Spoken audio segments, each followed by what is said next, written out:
പാറ്റ പോസ്റ്റർ വിവാദത്തിന്റെ പേരിൽ MG സർവകലാശാലയിൽ നടന്നത് ജനാധിപത്യ ധ്വംസനമെന്ന് KR മീര.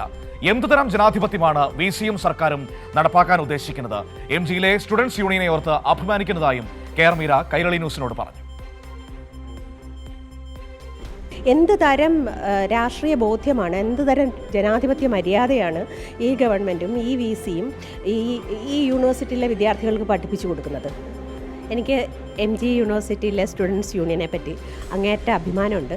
ഞാൻ അവരെ ഏറ്റവും ഹൃദയം കൊണ്ട് അഭിനന്ദിക്കുന്നു. അവരൊരു മാതൃകയായിട്ട് നമ്മുടെ മുമ്പിലുണ്ട് എന്ന് ഞാൻ വിശ്വസിക്കുന്നു. അവരോടൊപ്പം അവർക്ക് വേണ്ടി ഇതിൽ പങ്കെടുക്കുന്നതിൽ എനിക്ക് വളരെ അഭിമാനവും എനിക്കതിൽ വളരെ സന്തോഷവുമുണ്ട്. ദേശീയ സെമിനാറിന്റെ ഭാഗമായി സ്ഥാപിച്ച പ്രചരണ ബോർഡുകളിൽ പാറ്റയുടെ ചിത്രം ഇടം പിടിച്ചതാണ് VCയെ അസ്വസ്ഥനാക്കിയത്.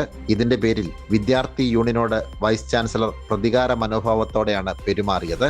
VCയെ ഓർത്ത് സഹതപിക്കുന്നതായി KR മീര പറഞ്ഞു. സമൂഹത്തെ മെച്ചപ്പെടുത്താനുള്ള സമരങ്ങളാണ് യൂണിവേഴ്സിറ്റികളിൽ നടക്കുന്നത്. അതിനെ നിശബ്ദമാക്കാനുള്ള ശ്രമമാണ് നടന്നതെന്നും സാഹിത്യകാരി വ്യക്തമാക്കി. ഒരു ദേശീയ സെമിനാർ യൂണിവേഴ്സിറ്റിയിൽ നടക്കുമ്പോൾ അത് അങ്ങേയറ്റം നന്നായി നടത്തി യൂണിവേഴ്സിറ്റിയുടെ പെരുമ ഉയർത്തിപ്പിടിക്കുന്നതിന് പകരം വിദ്യാർത്ഥികളോടുള്ള ഒരുതരം ശിക്ഷണ നടപടി നടത്തി അതിനെ തകർക്കാൻ ശ്രമിക്കുന്നത് വളരെ അങ്ങേയറ്റം വലിയ അധപ്പതനമാണ് എന്ന് പറയാതെ വയ്യ. എനിക്ക് VCയെക്കുറിച്ച് ആലോചിച്ച് വളരെ സങ്കടമുണ്ട്. VC ഇൻചാർജിനെ കുറിച്ച് ആലോചിച്ച് സമരം ചെയ്യാനുള്ളൊരു ട്രെയിനിങ് ഗ്രൗണ്ടായിട്ടാണ് സത്യത്തിൽ യൂണിവേഴ്സിറ്റി മാറേണ്ടത്. എന്തിനുള്ള സമരം?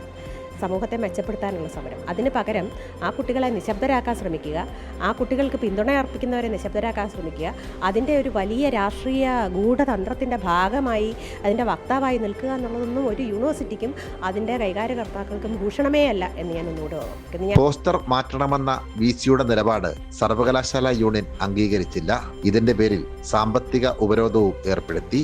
ആ പ്രതിസന്ധിക്കിടയിലാണ് 4 ദിവസങ്ങളിലായി നടക്കുന്ന ദേശീയ സെമിനാർ MG സർവകലാശാലയിൽ പുരോഗമിക്കുന്നത്. സാംജിത് ആർപ്പൂക്കരയ്ക്കൊപ്പം സനോജ് സുരേന്ദ്രൻ, കൈരളി ന്യൂസ്, കോട്ടയം.